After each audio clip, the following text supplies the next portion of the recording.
नमस्कार, आप देख रहे हैं बिहार तक। मैं हूं आपके साथ सुकन्या सिंह।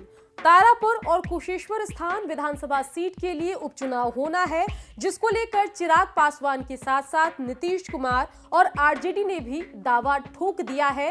हम आपको इस वीडियो में बताने जा रहे हैं कि 2020 के विधानसभा चुनाव में कैसा यहां पर नतीजा देखने को मिला था। साथ ही आपको बताएंगे कि आखिर क्यों कुशेश्वर स्थान विधानसभा सीट पर महागठबंधन में रार की स्थिति बन सकती है। इस वीडियो को अंत तक जरूर देखें। चलिए सबसे पहले बात करते हैं तारापुर विधानसभा सीट की। मुंगेर जिले में आती है ये सीट। जमुई संसदीय क्षेत्र में ये सीट आती है। मेवालाल चौधरी के निधन से ये सीट खाली हुई थी। जेडीयू के विधायक थे मेवालाल चौधरी। चलिए अब जान लेते हैं कुशेश्वर स्थान विधानसभा सीट के बारे में। 2010 परिसीमन के बाद ये सीट अस्तित्व में आई थी। दरभंगा जिले में ये सीट आती है। शशि भूषण हजारी के निधन से ये सीट खाली हुई थी। जेडीयू के विधायक थे शशि भूषण हजारी। चलिए अब जानते हैं कि 2020 के विधानसभा चुनाव में तारापुर विधानसभा सीट पर परिणाम क्या कुछ रहे थे। तो तारापुर विधानसभा सीट पर 2020 में अगर आप देखेंगे तो जेडीयू की मेवालाल चौधरी ने 64,468 वोट प्राप्त किए थे और विजेता साबित हुए थे। वहीं आरजेडी के दिव्य प्रकाश दूसरे स्थान पर रहे थे, जबकि एलजेपी की मीना देवी तकरीबन 6 से 7% वोट हासिल की थी और मुकाबले को थोड़ा और दिलचस्प बनाने की कोशिश की थी। चलिए अब जानते हैं कि आखिर कुशेश्वर स्थान विधानसभा सीट पर मुकाबला क्या कुछ था। 2020 के विधानसभा चुनाव में कांग्रेस ने यहां पर जेडीयू को टक्कर दी थी, लेकिन जेडीयू की तरफ से शशि भूषण हजारी 53,980 वोट के साथ विजेता साबित हुए थे। वहीं कांग्रेस की तरफ से डॉक्टर अशोक कुमार दूसरे स्थान पर थे। 46,758 वोट कांग्रेस के उम्मीदवार को मिली थी। वहीं एलजेपी की तरफ से पूनम कुमारी ने तकरीबन 10% यानी कि 13,362 वोट हासिल करके तीसरे स्थान पर कब्जा किया था। जी बिल्कुल, मैंने इस बात को पहले भी कहा है कि लोक जनशक्ति पार्टी उपचुनाव में अपने प्रत्याशी उतारेगी।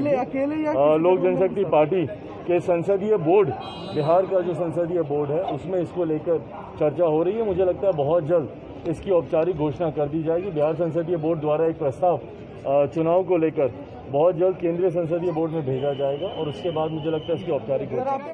देखिए, हमारा गठबंधन है कांग्रेस का राजद से और वाम दलों से, और उपचुनाव में हमारा गठबंधन चुनावी मैदान में होगा। गठबंधन मिलकर ये चुनाव लड़ रहा है, इसमें किसी को कोई संदेह नहीं होना चाहिए। हाँ, एक मजेदार बात है, सुना कि चिराग पासवान जी भी उम्मीदवार उतारने वाले हैं। तो कौन उम्मीदवार उतारेंगे, किसके बूते उतारेंगे, ये मजेदार होगा, ये इसमें देखने लायक होगा। जहां तक हमारा सवाल है, हम गठबंधन में अपना उम्मीदवार उतारेंगे, एकजुट हैं और एकजुट ही लड़ेंगे। तो देखा आपने कि कुशेश्वर स्थान विधानसभा सीट पर कांग्रेस और जेडीयू के बीच में 2020 के विधानसभा चुनाव में मुकाबला था। अभी तो आरजेडी की तरफ से तेजस्वी यादव दावा कर रहे हैं कि तारापुर के साथ साथ कुशेश्वर स्थान विधानसभा सीट पर भी हम अपना उम्मीदवार उतारेंगे, आरजेडी का उम्मीदवार होगा। अब देखना होगा कि क्या कांग्रेस कुशेश्वर स्थान विधानसभा सीट पर दावा ठोकती है या तेजस्वी आरजेडी के खाते में इस सीट को उपचुनाव में जाने देती है।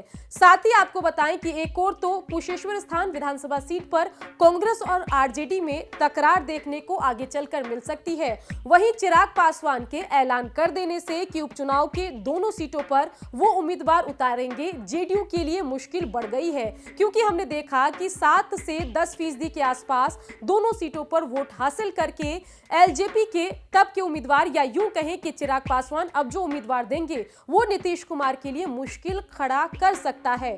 उपचुनाव की दोनों सीटों पर नजरें हमारी टिकी है। आगे चलकर जब भी तारीखों का ऐलान होगा और जब चुनाव होगा, उससे जुड़ी हर खबर हम आपको बताते रहेंगे। बिहार की खबरों के लिए आप देखते रहिए बिहार तक।